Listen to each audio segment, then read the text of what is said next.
दास राज्य सभापति न्यायपाल लड़ाई परिवार आज विजिलेंस जो हूँ जे आमर जे विजु जनता दलर सांगठनिक संपादक थे प्रणव प्रकाश दास जे बबी भाई तांकर जो खास अनुगत कहवा महांगा साहापुर प्रकाश महांती से 700 कोटी ऊर्ध्व टंकार संपत्ति ठूल करथवा विभिन्न गणमाध्यम भाइराल होची एवं 7टा आलिशान गाड़ी चढ़ुचंदी विभिन्न जगार फ्लाट किनिचंदी ए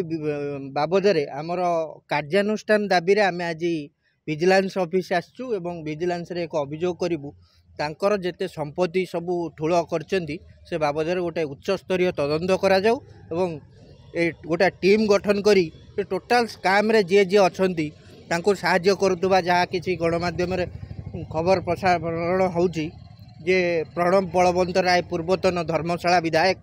एवं दिव्यशंकर मिश्र जे जूनागढ़ विधायक एवं ब्रह्मकेश राय जे कि भद्रक जिलार चांदबाली विधायक अच्छी से समस्ते तांको सहाय्य करुथिले ये दुर्नीति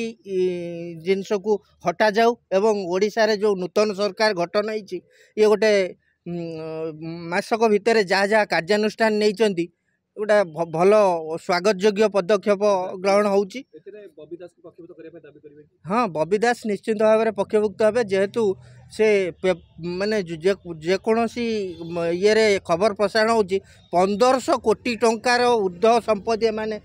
लुट करिसेंती एवं आधे बबी दास नुह तांकर आउ जने खास अनुगत सुब्रत छाटोई मध्य अछंती ए समस्त को पक्षभुक्त करी तदंत करी जेते जेते विधायक मंत्री माने सामिल थिले समस्त को तदंत परिसरभुक्त करा जाऊ एवं ये संपत्तिर सब बाज्याप्ति करी सरकार पांठी को अणा जाऊ।